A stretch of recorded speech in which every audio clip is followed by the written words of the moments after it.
الحمد لله نحمده ونستعينه ونستغفره ونؤمن به ونتوكل عليه ونعوذ بالله من شرور أنفسنا ومن سيئات أعمالنا من يهده الله فلا مضل له ومن يضلله فلا هادي له ونشهد أن لا إله إلا الله وحده لا شريك له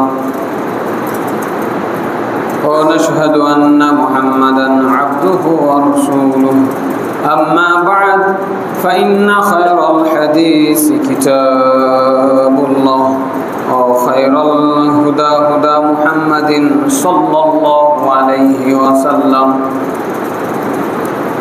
وشر الأمور محدثاتها وكل محدثة بدعة وكل بدعة ضلالة وكل ضلالة في النار فقد قال الله تعالى في كلامه المجيد بعد أعوذ بالله من الشيطان الرجيم يا أيها الذين آمنوا اتقوا الله حق تقاته ولا تموتن إلا وأنتم مسلمون يا أيها الناس اتقوا ربكم الذي خلقكم من نفس واحدة وخلق منها زوجها وبث منهما رجالا كثيرا ونساء واتقوا الله الذي تساءلون به والأرحام إن الله كان عليكم رقيبا يا أيها الذين آمنوا اتقوا الله وقولوا قولا سديدا يصلح لكم أعمالكم ويغفر لكم ذنوبكم ومن يطع الله ورسوله فقد فاز فوزا عظيما أعوذ بالله من الشيطان الرجيم قاف والقرآن المجيد بل عجبوا أن جاءهم منذر منهم فقال الكافرون هذا شيء عجيب أإذا متنا وكنا ترابا ذلك رجع بعيد قد علمنا ما تنقص الأرض منهم وعندنا كتاب حفيظ بل كذبوا بالحق لما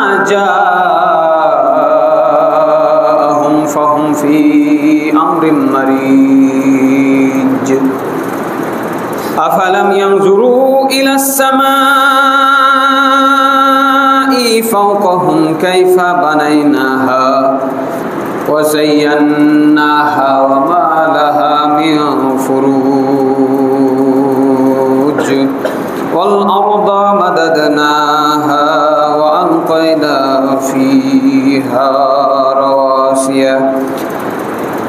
وأنبتنا فيها من كل زوج بهيج وقال تعالى وعد الله الذين آمنوا منكم وعملوا الصالحات ليستخلفنهم في الأرض كما استخلف الذين من قبلهم وليمكنن لهم دينهم الذي ارتضى لهم وليبدلنهم من بعد خوفهم أمنا وقال النبي صلى الله عليه وسلم إن عمر عليكم عبد مجدع أسود يقعدكم بكتاب الله فاسمعوا له وأطيعوه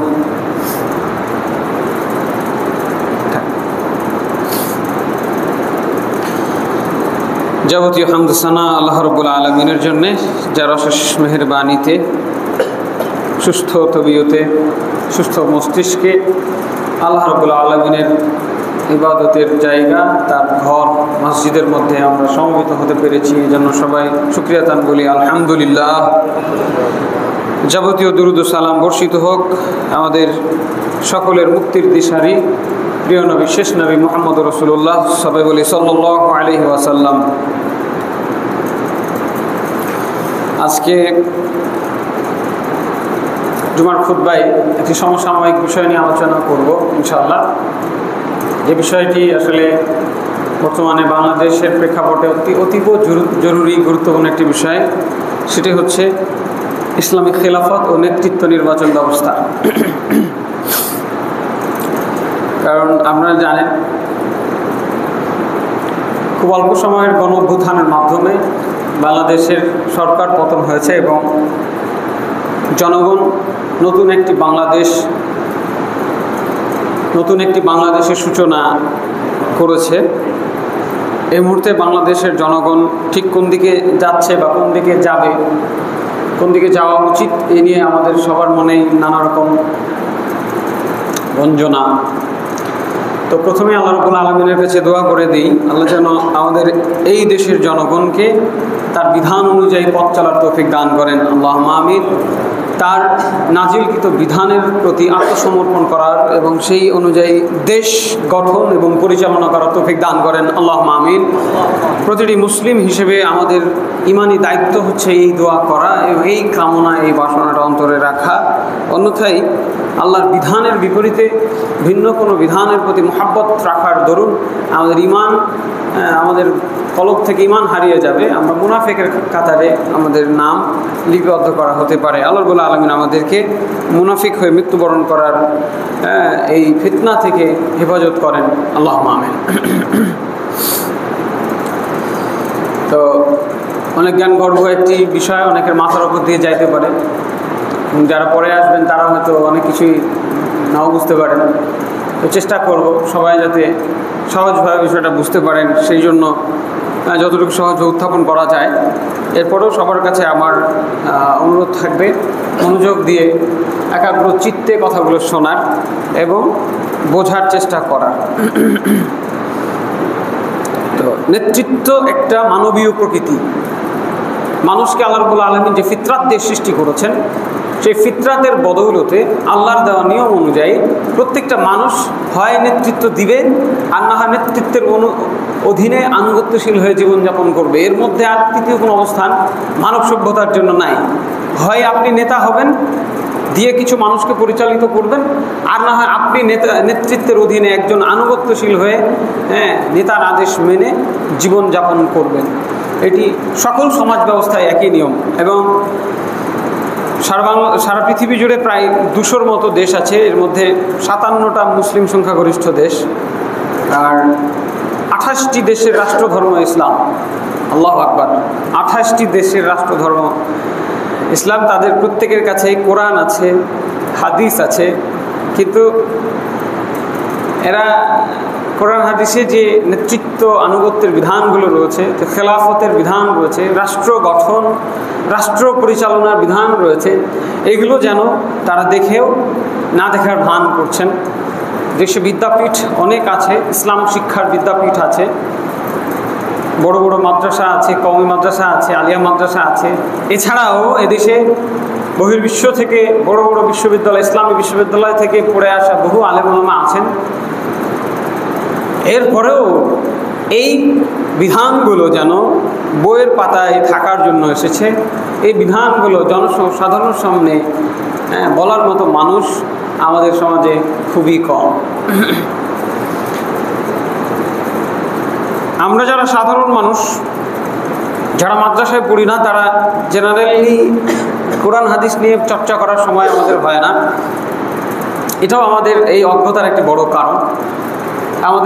আমরা যখন পড়ালেখা করেছি তখন যে জেনারেল শিক্ষা ব্যবস্থায় যে ইসলাম শিক্ষা বইটি ছিল, সেটিও মূলত ইসলাম শিক্ষার নামে একটি প্রহসন ছিল মাত্র, যেখানে সিলেবাস ছিল অত্যন্ত শর্টকাট এবং না পড়েও পাশ করা যাইত। যার কারণে অন্যান্য বিষয়গুলো যতটা গুরুত্বের সাথে পড়া হয়, ইসলাম শিক্ষা বইটা অতটা গুরুত্বের সাথে শেখানো হয়তো না। স্টুডেন্টরা জানে যে একবার আখলাকে হামিমা পড়লে তো আরেকবার আখলাকে জামিমা পড়ে, একবার আবু বকর রাদিয়াল্লাহু আনহুর জীবনী পড়বে তো আরেকবার একবার ওমর রাদিয়াল্লাহু আনহুর জীবনী পড়বে। কাজে এই যে গদবাঁধা সিলেবাসের মধ্যেই তারা ইসলাম শিক্ষা, এবং পরবর্তীতে এই বইয়ের নাম করা হয়েছে ইসলাম ও নৈতিক শিক্ষা। হ্যাঁ, কেন? ইসলাম শিক্ষাই হলো নৈতিক শিক্ষা, অতএব আলাদা করে নৈতিক শিক্ষা বলার কোনো প্রয়োজন ছিল না। তো এই যে এগুলো হচ্ছে ইসলামকে পেছনে ফেলে দেওয়ার একটি বড় মাধ্যম, যে কারণে সাধারণ জনগণও এই বিষয়গুলো জানে না। কাজেই আমাদের সবারই আসলে স্পেশালি ইসলামের যে নেতৃত্ব নির্বাচন ব্যবস্থা রয়েছে সেই সম্পর্কে আমাদের জানা উচিত। আল্লাহ রাব্বুল আলামিন দায়িত্বহীন ভাষায় বলেছেন, আতিউল্লাহ ওয়া আতিউর রাসূলা ওয়া উলিল আমরি মিনকুম, তোমরা আল্লাহকে মেনে চলবে, আল্লাহ রাসূলকে মেনে চলবে, এবং তোমাদের মধ্যে যারা নেতৃত্বস্থানীয় ব্যক্তি আছে তাদের মেনে চলবে। অর্থাৎ এই নেতৃত্বের বিধান আল্লাহ রাব্বুল আলামিন কোরআনের মধ্যে দিয়েছেন। এই নেতৃত্ব মানতে হবে, এটি আল্লাহর আদেশ। এছাড়াও তিনি বলছেন, রাসূল সাল্লাল্লাহু আলাইহি ওয়াসাল্লামের মুখে নিঃসৃত বাণী, আলাইকুমুল জামাআ ওয়া ইয়াকুমুল ফুরকা, তোমাদের জন্য সংঘবদ্ধ থাকা বাধ্যতামূলক।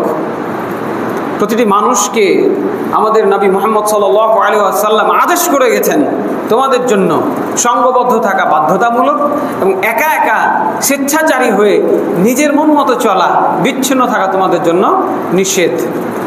তাহলে আমাদেরকে সংঘবদ্ধ থাকতে হবে, নেতৃত্বের অধীনে থাকতে হবে, এটি আল্লাহ এবং তার রাসূলের আদেশ।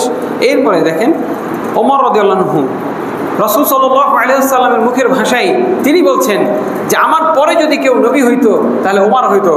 বলুন সুবহানাল্লাহ।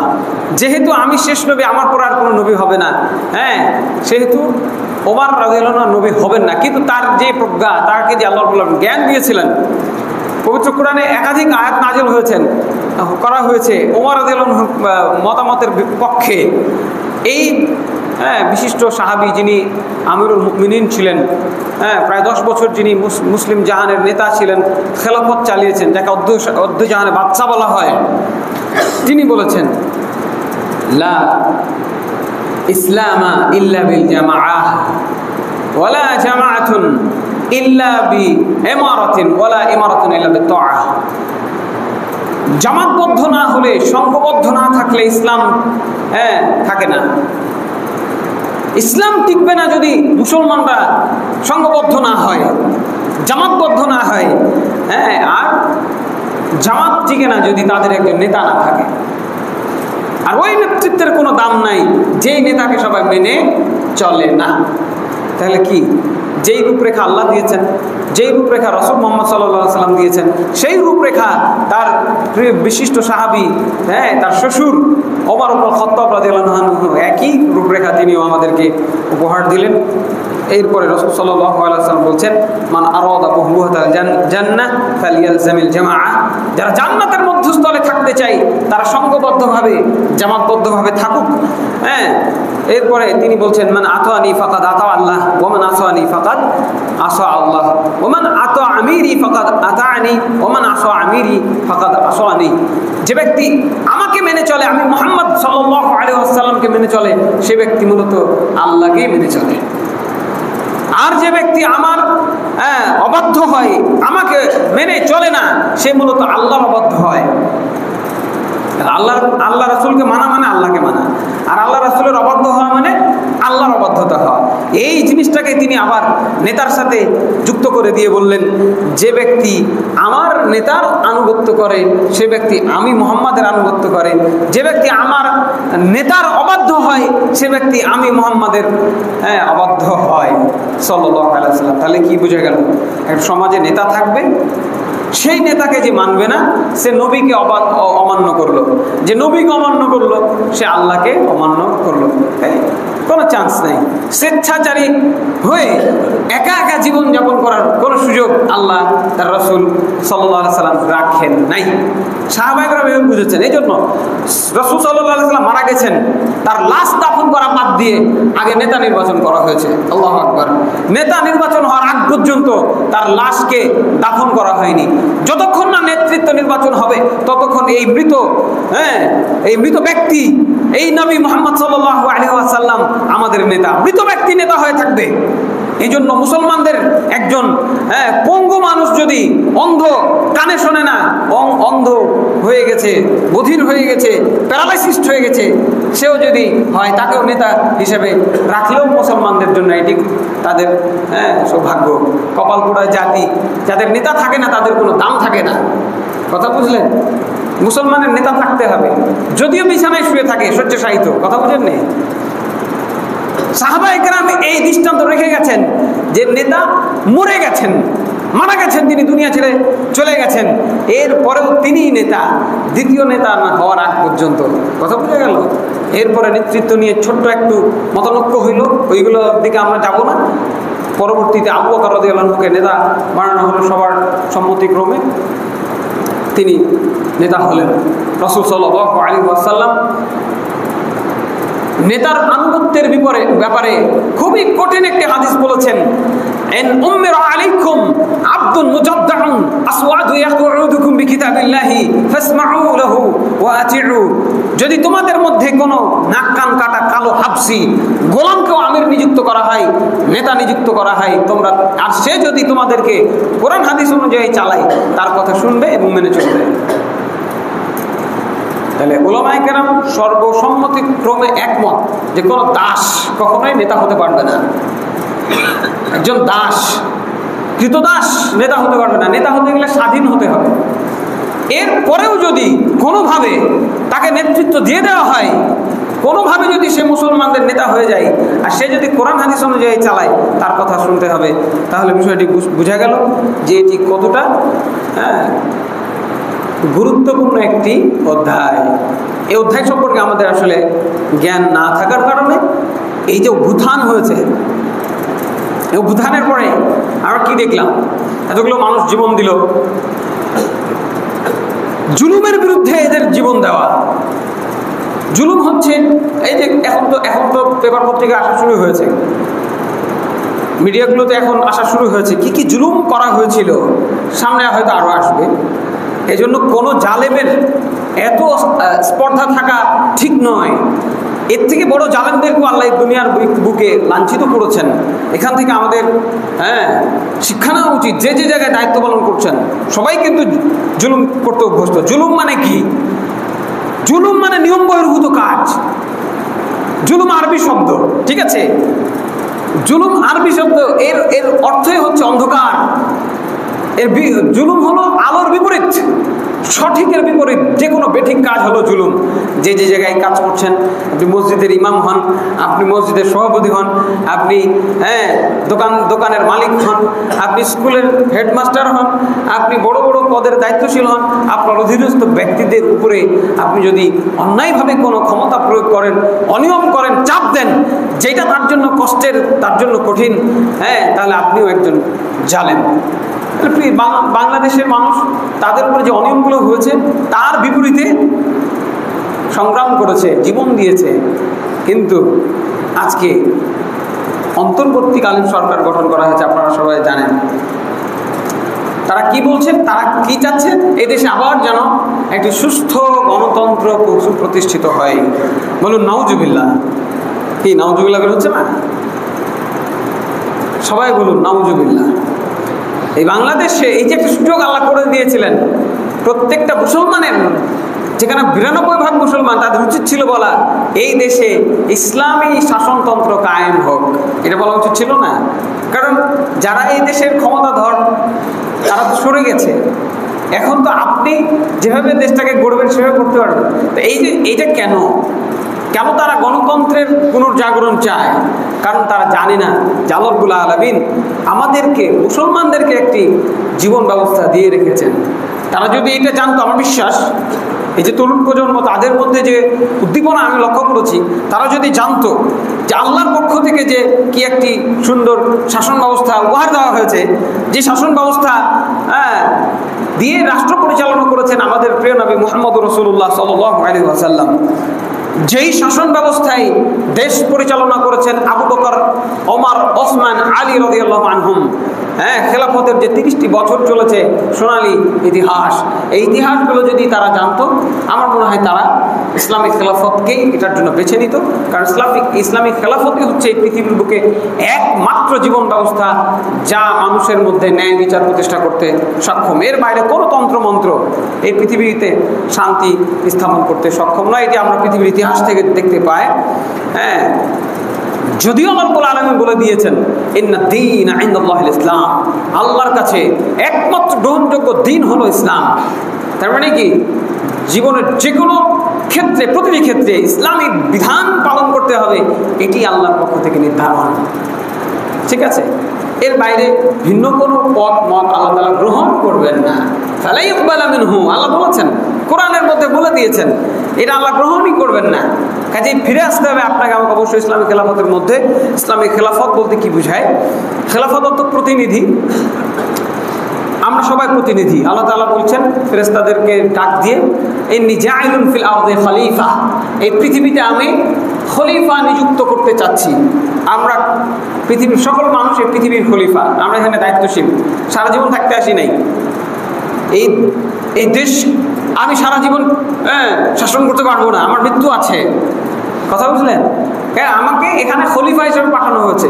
কার খলিফা? আমি আল্লাহর খলিফা। আমি আল্লাহর জমিনে আল্লাহর দ্বীনকে বাস্তবায়ন করবো, এই জন্য আল্লাহ আমাকে খলিফা হিসেবে পাঠিয়েছেন।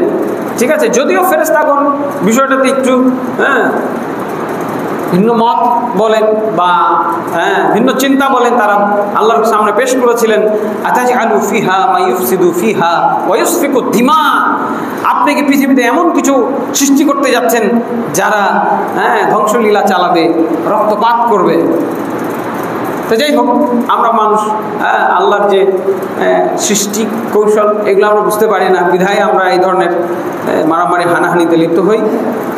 ইসলামিক খেলাফতে যে ব্যাপক অর্থ সেটি হলো আল্লাহর দাসত্বের অধীনে সকল মানুষের ন্যায্য অধিকার প্রতিষ্ঠাকারী শাসন ব্যবস্থাকে ইসলামিক খেলাফত বলা হয়।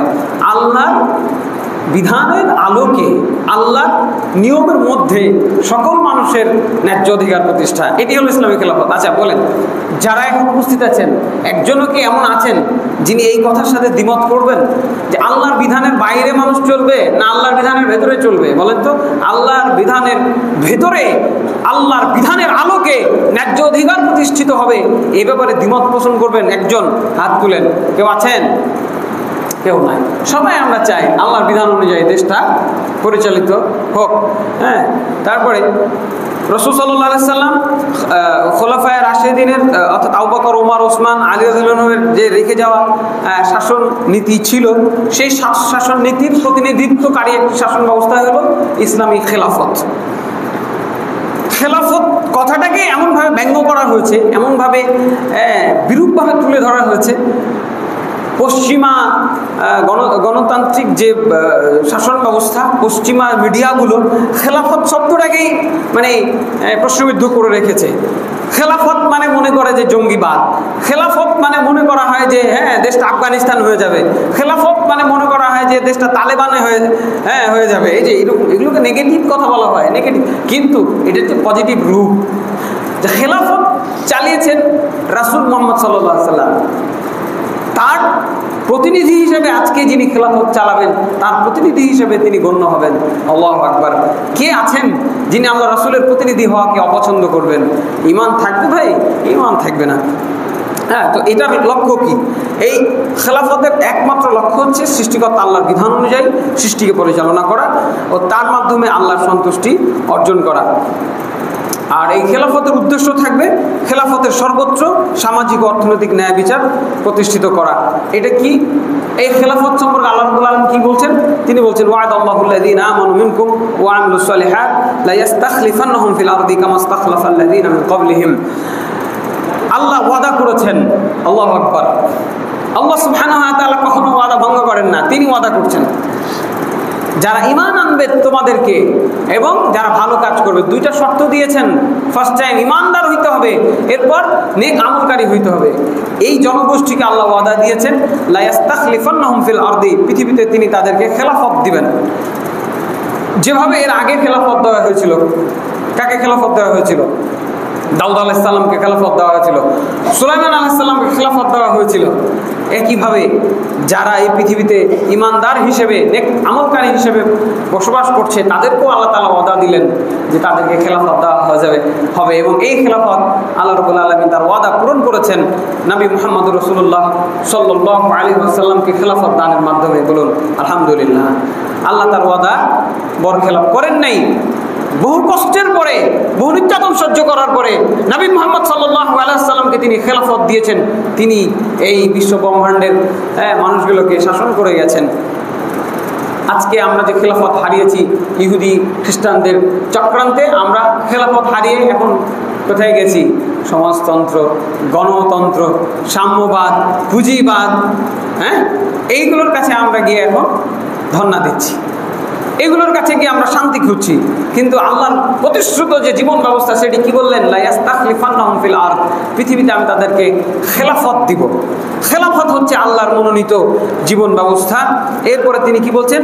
ওয়ালা ইউমাক্কিনান্না লাহুম দীনাহুম আল্লাযী আরতাদা লাহুম, তিনি অবশ্যই সুদৃঢ় করবেন তাদের জন্য তাদের দিনকে, যা তিনি তাদের জন্য মনোনীত করেছেন। লিল্লাহি তাকবীর, আল্লাহু আকবার বলে জোশ নিলেন, আন্দোলন করলেন, জালেমের পতন ঘটালেন। দিন শেষে আবার ইসলাম বিরোধী শাসন ব্যবস্থার কাছে গিয়ে মাথা নত করে ফেললেন। ইসলামের কোনো কথা বলার মতো কারো সাহস কপালে জুটছে না, সৌভাগ্য হচ্ছে না। কিন্তু আল্লাহ বলছেন এই মনোনীত দিন, যেটি আল্লাহ বলেছেন যে আল্লাহর কাছে একমাত্র গ্রহণযোগ্য দিন হলো ইসলাম, এই দিন ইসলামকে তোমাদের জন্য বাছাই করে আমি খুশি হয়ে গেলাম। এই বাছাইকৃত মনোনীত দিনকে আল্লাহ সুদৃঢ় করবেন, আল্লাহ কথা দিয়েছেন। আমরা সেদিকে গেলাম না, আমরা ঘুরে আবার কোথায় চলে গেলাম? ইসলাম বহির্ভূত নিয়ম কানুনের কাছে চলে গেলাম। এরপরে তিনি বলছেন ওয়ালা ইউবাদদিনান্না লাহুম ওয়ালা ইউবাদদিলান্নাহুম মিন বা'দি খাউফিহিম আমনা, এই যে ভয়ের মধ্যে তারা এতকাল জীবন যাপন করেছে, রাসূল সাল্লাল্লাহু আলাইহি সাল্লাম পর্যন্ত প্রাণ ভয় পেতেন, কে জানি কখন রাতের বেলা এসে হত্যা করে ফেলে। সাহাবায়ে কেরাম ভয়ের মধ্যে জীবন যাপন করেছেন, রাতের বেলা তাদের উঠিয়ে নিয়ে যাওয়া হতো, হত্যা করা হতো। এই যে ভয়, এই ভয়ের পরে অবশ্যই আল্লাহ বলছেন তাদেরকে আমি একটা নিরাপত্তা আমি তাদেরকে দান করব। আল্লাহু আকবার, সেই নিরাপত্তা আল্লাহ দিয়েছেন না?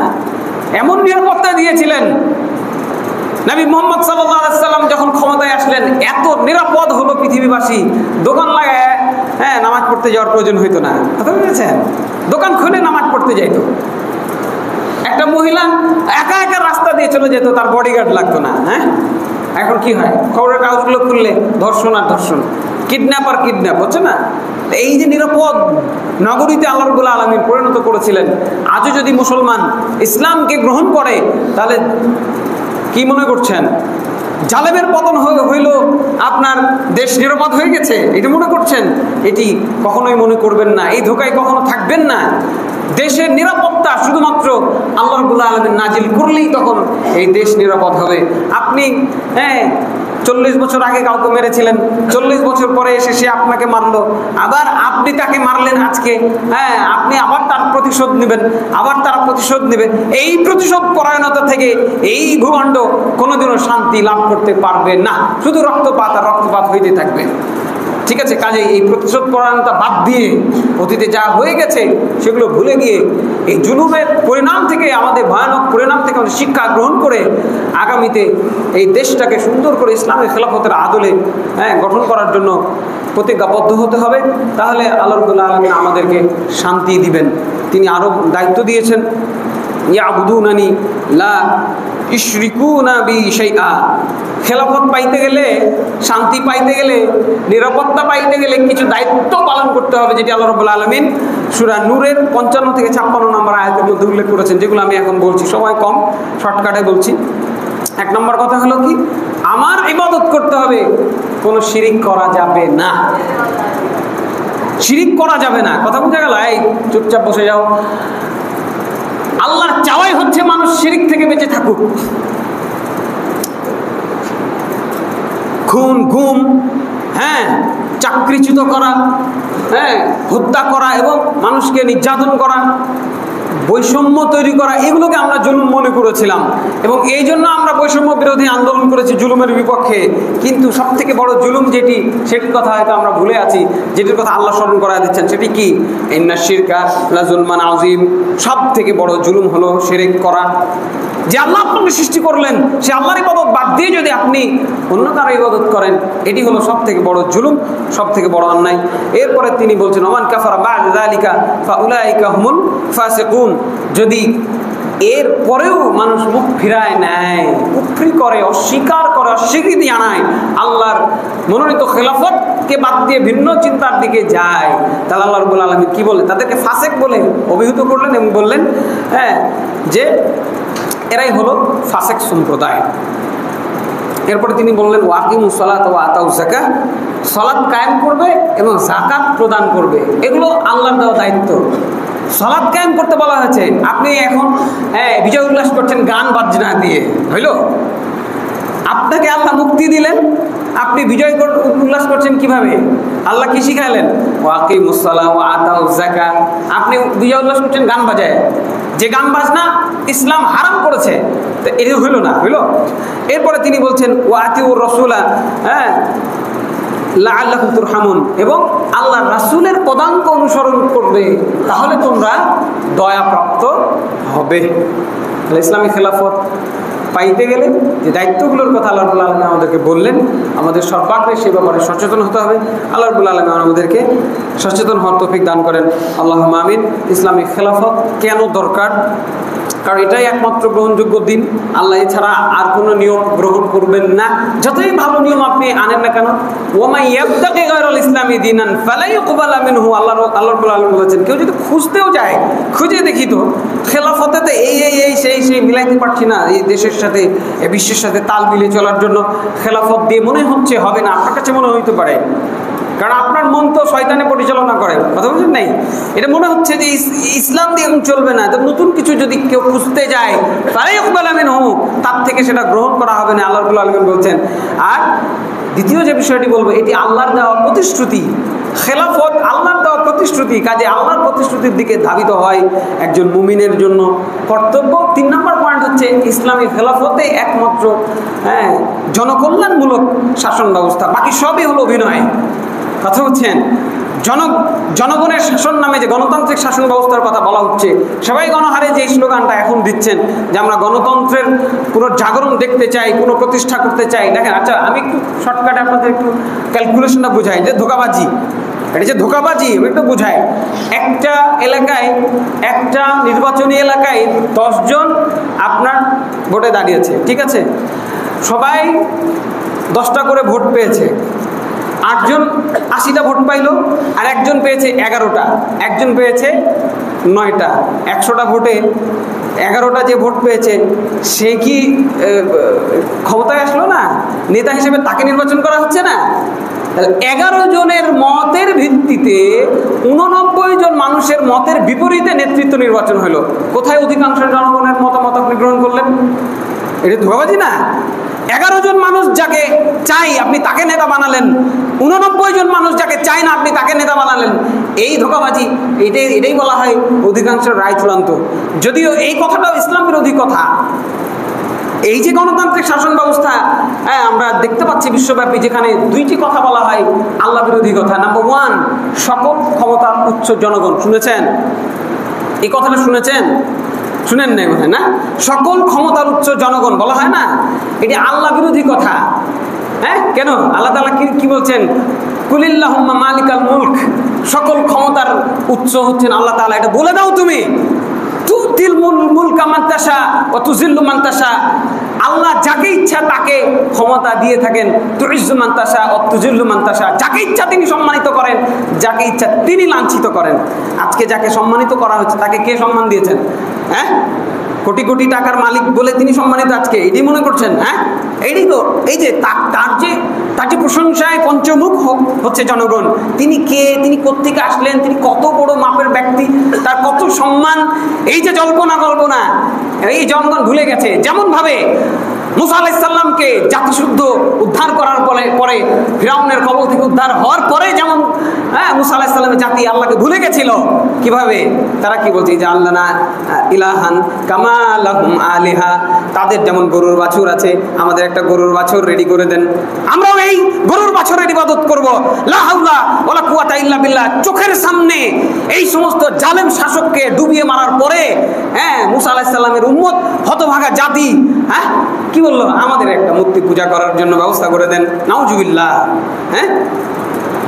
ইজ্জত দিলেন আল্লাহ রাব্বুল আলামিন, সে আল্লাহর প্রশংসা বাদ দিয়ে গান বাদ্য আর বহু অনিসলামিক কার্যকলাপ দিয়ে মানুষের প্রশংসায় পঞ্চমুখ হয়ে সম্মানিত ব্যক্তিকে দিয়ে আপনি শাসন প্রতিষ্ঠা করতে চাচ্ছেন। হ্যাঁ, কোথায় এই শুকরিয়া আপনার কোথায় গেল? ক্ষমতা থেকে যিনি সরিয়েছেন তিনি আল্লাহ, যাকে ক্ষমতায় আনা হচ্ছেন, যিনি আনছেন তিনি আল্লাহ। কথা বুঝে গেল? হ্যাঁ, কাজেই আমাদেরকে বিষয়গুলো মাথায় রাখতে হবে। খেলাফত প্রতিষ্ঠা মুমিনের ইমানের দাবি। কেন আল্লাহ রাব্বুল আলামিন বলছেন ওয়ালা ইয়াজআলুল্লাহু লিল কাফিরিনা আলাল মুমিনিনা সাবিলা। জানি ভাই আপনি আমি খেলাফত কায়েম করতে পারবো না, কিন্তু আল্লাহ রাব্বুল আলামিন বলে দিয়েছেন নাছোড়বান্দা শব্দটা আল্লাহর জন্য চলবে না। তবুও বোঝার জন্য বলছি যে নাছোড়বান্দার মতো ভিন্ন কিছু আমি চাই না। লা ইয়াজআলুল্লাহু লিল কাফিরিনা আলাল মুমিনিনা সাবিলা। আল্লাহ বিরোধী কোনো শক্তিকে আল্লাহ মুমিনদের জন্য নির্ধারণ করেন নাই। মুমিনদেরকে পরিচালনা করবে শুধুমাত্র মুমিন ব্যক্তি। আল্লাহর বিধান দিয়ে মুসলমান পরিচালিত হবে, আল্লাহর বিধান দিয়ে মুসলমানকে পরিচালিত করতে হবে, এটাই আল্লাহ চান। এর বিপরীত কোনো নিয়ম আল্লাহ গ্রহণ করবেন না। এটা আল্লাহ তাআলা সূরা নিসা 141 নম্বর আয়াতে বলে রেখেছেন। সবার ইমানের দাবি থেকে বাসায় গিয়ে আজকে আয়াতটা খুলে পড়ে দেখবেন এবং হৃদয়ে ধারণ করবেন। না পারেন কিন্তু মনে মনে চাইবেন, আল্লাহ তুমি আমাদের উপরে এমন একজন শাসক দান করো যিনি আমাদেরকে খেলাফতের অধীনে ইসলামী নিয়ম কানুন দিয়ে পরিচালিত করবেন। আল্লাহ আমাদের কবুল করেন, আল্লাহুম্মা আমিন। হ্যাঁ, কুফরি আদর্শের অধীনে শাসিত হওয়ার অর্থই হলো কাফেরের অধীনে শাসিত হওয়া। কথা বলেন না? যে ব্রিটিশরা আমাদের 200 বছর 190 বছর নিপীড়ন করে গেছে, চলে গেছে দেশ থেকে, কিন্তু আজকে আপনার ঘরে একটা বিপদ আসলে, অন্যায় হলে, আপনার পাড়া মহল্লা একটা অপরাধ হলে তার শাসন, হ্যাঁ, তার বিচার আপনি চাইছেন কোথায়? সেই ব্রিটিশদের রেখে যাওয়া কুফরি বিচার ব্যবস্থার কাছে। হ্যাঁ, না, একজন আপনার মেয়েকে যদি কেউ ধর্ষণ করে তার শাস্তি আল্লাহ রাব্বুল আলামিন বলেছেন মৃত্যুদণ্ড। আপনার তো মনটা চাই যে তাকে মৃত্যুদণ্ড দেওয়া হোক, তাই না? আপনি চাইছেন যে ইসলামিক খেলাফত কায়েম হোক, কিন্তু আপনি আবার দিন শেষে গিয়ে মামলা করছেন থানায়, সেখানে তাদের বিচার কি করছে? বিয়ে দিয়ে দেওয়া হইলো, আল্লাহর বিধান পাল্টিয়ে দেওয়া হইলো। যেখানে তাকে হত্যা করতে হইতো, যেখানে চোরের হাত কাটতে বলা হইলো, আপনার ঘরে চুরি হইলো, আপনার খুব খারাপ লাগছে। হ্যাঁ, ঠিক আছে না? কিন্তু দেশ চলছে কোথায়? বিচার ব্যবস্থা কোথা থেকে আসছে? আমদানি করছেন কোথা থেকে? সেই ব্রিটিশদের বিচার ব্যবস্থা। জি না, কুফরি শাসন ব্যবস্থায় শাসিত হওয়ার নাম হলো কাফেরের অধীনে শাসিত হওয়া, যেটা আল্লাহ রাব্বুল আলামিন তিনি নাছোড়বান্দার মতো করে বলেছেন আমি এটা চাই না। মুসলমানদের নেতা মুসলমানরা বানাবে, মুসলমানদের নেতা মুসলমানদের চালাবে। কিভাবে? কোরআন আর হাদিস দিয়ে। কোরআনে যেভাবে বলছে, হাদিসে যেভাবে বলছে সেভাবে চলতে হবে, চালাইতে হবে। জারির ইবনে আব্দুল্লাহ রাদিয়াল্লাহু আনহু বলছেন, রাসূল সাল্লাল্লাহু আলাইহি ওয়াসাল্লাম বলেছেন, ইয়া আইয়ুহান নাস ইন্না রাব্বাকুম ওয়াহিদ ওয়া ইন্না আবাকুম ওয়াহিদ আলা লা ফাদলু লি আরাবিয়্যিন আলা আযামি ওয়ালা লি আযামিয়্যিন আলা আরাবি, ওয়ালা লি আহমার আলা আসওয়াদা ওয়ালা লি আসওয়াদা আলা আহমারা ইল্লা বিত্তাকওয়া ইন্না আকরামাকুম ইনদাল্লাহি আতকাকুম। ইসলামিক খেলাফত কত সুন্দর একটি ব্যবস্থাপনা। রাসূল সাল্লাল্লাহু আলাইহি ওয়াসাল্লাম ব্যর্থহীন ভাষায় সকল মানুষকে ডেকে বললেন, ইয়া আইয়ুহান নাস ইন্না আবাকুম ওয়াহিদ ইন্না রব্বাকুম ওয়াহিদ। তোমাদের আল্লাহ একজন, তোমাদের বাপ আদম আলাইহিস সালাম একজন। হ্যাঁ, তোমাদের ধনীর উপরে গরিবের, সাদার উপরে কালোর কোনো কর্তৃত্ব কৃতিত্ব নাই। আল্লাহর বিধানে সবাই কি সমান। এই যে দেখাইলাম না, গণতন্ত্রের নামে যে জনগণের রায় চূড়ান্ত বলা হইলো, জনগণ সকল ক্ষমতার উৎস বলা হইলো, এগুলো ভাওতাবাজি। অথচ এখানে কি সংখ্যালঘুদের শাসন চলছে, সংখ্যাধিক্য ব্যক্তির উপরে সংখ্যালঘুদের শাসন চলছে, ক্ষমতাসীনের শাসন বিশ্বব্যাপী চলছে। এখানে মানুষ সমান নয়, কিন্তু আল্লাহর বিধানে আল্লাহ রাসূল বলে গেলেন কারো উপরে কারো কর্তৃত্ব নাই, সবাই সমান, সব এক আদমের সন্তান। কথা বোঝা গেল? এই হলো খেলাফত। এই জন্য আমরা বলতে চাই খেলাফত হচ্ছে একমাত্র সার্বজনীন শাসন ব্যবস্থা, যেখানে আল্লাহর কাছে মাপকাঠি হলো তাকওয়া। যার তাকওয়া বেশি সে আল্লাহর কাছে সব থেকে বেশি সম্মানী, আর আমাদের কাছে যার টাকা বেশি সে বেশি সম্মানী। কথা বুঝলেন? যার টাকা বেশি সে বেশি ক্ষমতাশালী। কথা বুঝছেন? যার বংশমর্যাদা বেশি সে বেশি ক্ষমতাশালী। নেতার ছেলের জন্য নেতা হয়। কথা বুঝলেন না? মুসলমানদের নেতৃত্ব দেওয়ার জন্য গুণ থাকতে হবে, সেই গুণে যারা গুণান্বিত। সে যদি কি বলা হলো, ইনুম্মির আলাইকুম আব্দুন মুজাদ্দাউন আসওয়াদু ইয়াকুদুকুম বিকিতাবিল্লাহি ফাসমাউ লাহু ওয়া আতিউ। যদি নাক কান কাটা অথর্ব, যাকে সমাজে কোনো মানুষ দাম দেয় না, কেনা গোলাম, আপনি চাকরের কোনো দাম আছে? চাকরের থেকে নিম্ন শ্রেণী হলো কৃতদাস, যার নিজস্ব কোনো স্বাধীন ইচ্ছা নাই, তার মালিক তার মনিব তাকে যা বলবে সে তা করতে বাধ্য। কোনোভাবে যদি সেই শাসক হয়ে যায়, নেতা হয়ে যায়, কোরআন হাদিস অনুযায়ী চালায়, তার কথা শুনে এবং মেনে চলো, বিদ্রোহ করা যাবে না। অতএব ইসলামী খেলাফত বলছে যে কেউ আপনার নেতা হইতে পারে যদি কোরআন হাদিস অনুযায়ী সে দেশ চালায়। এর বিপরীতে কোনো মানুষের মূল্যায়ন করার কোনো সুযোগ আল্লাহ রাব্বুল আলামিন রাখেন নাই। সবাই এক আদমের সন্তান হিসেবে সবাই সমান। কথা বুঝলেন? এখানে সাদার উপরে কালো, কালোর উপরে সাদার কোনো তফাৎ নাই। এগুলো পশ্চিমা বিশ্বে আমরা দেখছি, সেখানে এগুলো নিয়ে হাজার হাজার মিলিয়ন মিলিয়ন মানুষের জীবন গেছে শুধু সাদা আর কালোকে কেন্দ্র করে, যায় নাই? এগুলো ইতিহাস সাক্ষী রয়েছে আমাদের চোখের সামনে। এরপরেও আমরা তাদের কাছে ভিক্ষার ঝুলি নিয়ে যাই, আমাদের দেশটাকে একটু পরিচালনা করে দাও, আমাদের দেশটাকে একটু সাজিয়ে গুছিয়ে দাও, আমরা ধ্বংস হয়ে গেলাম। কেন যাচ্ছেন? 92% মুসলমানের দেশে মুসলমান নেতাদের কি হইল, কি হয়েছে তাদের? কেন তারা বলতে পারছে না এই মুসলমানের দেশে ইসলামের খেলাফত চলবে, ব্যতিক্রম কিছু চলবে না? কেন? আল্লাহ বলেছেন আমি মুসলমানদের উপরে দ্বিতীয় কিছু গ্রহণ করতে রাজি নই। এই কথাটা কি আলেমুল্লাহদের বলা উচিত না? তাদের দাঁড়ানো উচিত না? তাদের সাথে জনগণের কি দাঁড়ানো উচিত না? আমাদের সবার জন্য এটাই উচিত ছিল। আল্লাহ রাব্বুল আলামিন আমাদের জন্য আল্লাহ রাসূলের রেখে যাওয়া বিধানকে জীবনে প্রতিটি ক্ষেত্রে বাস্তবায়ন করার জন্য নির্দেশ দিয়েছেন। এবং মৃত্যুর বেশ অল্প কয়েকদিন আগে রাসূল সাল্লাল্লাহু আলাইহি ওয়াসাল্লাম বিদায় হজ্জের ভাষণে ঘোষণা করে বলেছেন, ইয়া আইয়ুহান নাস ইন্নী ক্বাদ তারাকতু ফীকুম মা ইন ইতাসামতুম বিহ ফালান তাদিল্লু আবাদান কিতাবাল্লাহি ওয়া সুন্নাতা নবিয়িহি। তোমাদের মাঝে আমি এমন দুটো জিনিস রেখে যাচ্ছি, যদি এই দুটাকে তোমরা ধরে রাখতে পারো কোশ্চেন কালে তোমরা পথ হারা হবে না, গোমরাহিতে চলে যাবে না। একটা হলো আল্লাহর কিতাব আর একটা হলো তার নবীর সুন্নাত। কথা বুঝলেন? আল্লাহ রাসূল কি ভোট ভাটালি করেছেন? এইভাবে জনগণকে কে নেতা হবে? একজন মুচি মাথরও ভোট দিল। হ্যাঁ, একজন মুচি মাথর সে কি জানে যে দেশের নেতা কে হবে, কে ভালো হবে? সে তো জানে না। ইসলামের নিয়ম হইল নেতার ছেলে নেতা হবে। কথা বুঝেন? একজন নেতা মারা গেলেন, তিনি তার ছেলেকে নেতা বানায় দিয়ে যাবেন। যদি তার মনে হয় এই ছেলে নেতৃত্ব চালাইতে পারবে না, এই আমার ছেলে যেন নেতা না হয়, অমুক নেতা হবে, তিনি বলে দিয়ে যাবেন। কথা বুঝলেন? ওমর রাদিয়াল্লাহু আনহু বলেছিলেন আমার ছেলেকে দিবা না, ও পারবে না। অথবা নেতা নির্বাচন হবে না, যিনি নেতা আছেন মরা পর্যন্ত নেতা থাকবেন, প্যারালাইসিস পড়ে আছে, বিছানায় থেকে নেতৃত্ব চালাবেন, তাকে আপনি সরাইতে পারবেন না। এটা ইসলাম বিরোধী নিয়ম। 5 বছর পর পর জনগণের নেতা নির্বাচন হবে, এটি ইসলাম বিরোধী নিয়ম। জেনে রাখলেন, যদি এরপরেও মনের মধ্যে তামান্না রাখেন কুফরি অবস্থায় মারা যাবেন। এরপরেও যদি মনের মধ্যে তামান্না রাখেন মুনাফিকের খাতায় আপনার নাম উঠে যাবে। আল্লাহর নিয়ম কি? নেতা যতদিন বেঁচে থাকবে ততদিন নেতা পাল্টানো যাবে না। যদি সে আল্লাহ এবং তার রাসূলের নিয়ম অনুযায়ী চলে, যদি না চলে তাহলে তখনকার হিসাবটা ভিন্ন। অনেক বড় চ্যাপ্টার এটা বুঝেছি যে আপনাকে আগাইতে হবে। তারপরে যেটা বললাম, নেতা মারা যাওয়ার পরে বিজ্ঞ ব্যক্তিরা বসে একজনকে নেতা বানাবে। সমাজের যারা বিজ্ঞ মানুষ, কারা বানিয়েছেন? আবু বকর রাদিয়াল্লাহু আনহুকে নেতা বানিয়েছেন কারা? ওমর রাদিয়াল্লাহু আনহুর মতো, আলী রাদিয়াল্লাহু আনহুর মতো বড় বড় বিজ্ঞ মানুষরা। তিনি মারা যাওয়ার আগে ওমর রাদিয়াল্লাহু আনহুকে নেতৃত্ব দিয়ে গেছেন, আমার পরে উনি নেতা হবেন। একজন সাহাবীও বিপরীতে যায় নাই। কথা বুঝেছেন? তিনি মারা গেলেন, তিনি বলে গেলেন আমি মারা যাওয়ার পর আমার ছেলে যেন নেতা না হয়। এই কয়েকজনের মধ্যে একজনকে নেতা বানাবা। ঠিক আছে, ওসমান রাদিয়াল্লাহু আনহু নেতা বানানো হলো, তাকে জোর করে হত্যা করা হলো, তিনি কিছুই বলে যেতে পারেন নাই যে আমার পরে নেতা কে হবে। জনগণ বিজ্ঞ ব্যক্তিরা মিলে আবার আলী রাদিয়াল্লাহু আনহুকে নেতা বানালেন। জনগণ সবাই এই নেতৃত্ব নির্বাচনে অংশ নেয় নাই। এইভাবে সমাজের যে লোক কিছুই বুঝে না সেও নেতৃত্ব নির্বাচন করবে, এটি ইসলামী নিয়ম হতে পারে না। কাজে অন্তর্বর্তীকালীন সরকারের কাছে আমার মেসেজ থাকছে যে ইসলাম যে নিয়ম বলে দিয়েছে, দেশের বিজ্ঞ ব্যক্তি যারা কোরআন হাদিস সম্পর্কে জ্ঞান রাখে তাদেরকে বসিয়ে তাদেরকে দিয়েই আপনাকে দেশের নেতৃত্ব নির্বাচন করতে হবে। এর বিকল্প যদি আপনি করেন অবশ্যই এই দেশ থেকে কোনো কালে অশান্তি দূর করতে পারবেন না। এটি অসম্ভব, কারণ এটি আল্লাহর বিধান অনুযায়ী অসম্ভব।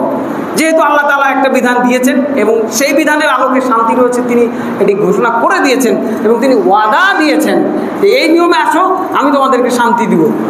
বিশ্বব্যাপী কত আয়না ঘর যে এইভাবে লুকিয়ে রয়েছে আপনি কি জানেন? যে সে জায়গায় গেছে সেই শুধু বলতে পারবে। আপনি বাইরে থেকে দেশটাকে অনেক শান্ত দেখছেন, কিন্তু ইসলামী খেলাফতের অধীনে একজন শাসক আমরা দেখেছি ওমর রাদিয়াল্লাহু আনহু পিঠে করে একজন অভুক্ত মায়ের বাসায় গিয়ে তিনি পিঠে করে, নিজের পিঠে করে আটা দিয়ে এসেছেন। এগুলো শুধু বয়ে থাকার গল্প নয়, এইগুলো ইসলামী শাসন ব্যবস্থার যে শান্তিময় ইতিহাস। এই ইতিহাস আপনি মুসলমান ঘরের সন্তান, আপনি আমাদেরকে জানতে হবে। কথা বুঝেছেন? আবু বকর রাদিয়াল্লাহু আনহু রাতের অন্ধকারে মানুষকে এইভাবে তারা উপকার করতেন। একজন শাসক রাতের অন্ধকারে আপনার মানুষকে তুলে নিয়ে গিয়ে গুম করে হত্যা করবেন, মারবেন, এটি নয়। একজন শাসক রাতের বেলা রাতের অন্ধকারে গিয়ে কে কোন বিপদে আছে সেটি দেখবেন। এটি হলো ইসলামী শাসন ব্যবস্থা, এটি হলো নিয়ম। এরপরে দেখেন, আমি সবশেষে আল্লাহ রাব্বুল আলামিনের সেই কথাটি যেটি শুরুতে বলেছিলাম আবারও স্মরণ করায় দিতে চাই। তিনি বলছেন, ইয়া আইয়ুহাল্লাযীনা আমানু আতিউল্লাহা ওয়া আতিউর রাসূলা ওয়া উলিল আমরি মিনকুম। তোমরা আল্লাহকে মেনে চলো, আল্লাহর রাসূলকে মেনে চলো। ওয়া উলিল আমরি মিনকুম, তোমাদের মধ্যেকার নেতাদেরকে মেনে চলো। তোমাদের মধ্যেকার মানে মুসলমানের নেতা হবে মুসলমান, এবং সে ফাইন তানাযাতুম ফি শাইইন, যদি সেই নেতাও ইসলাম বিরোধী কাজে লিপ্ত হয়, ফারুদ্দুহু ইলাল্লাহি ওয়া রাসূল, আল্লাহ এবং তার রাসূলের দিকে ফিরে যাও। ওই নেতার পক্ষে থাকার, ওই নেতৃত্বের, ওই শাসকের পক্ষে থাকার কোনো সুযোগ আল্লাহ রাখে নাই। আল্লাহ এবং আল্লাহ রাসূলের দিকেই আমাকে আপনাকে যাইতে হবে।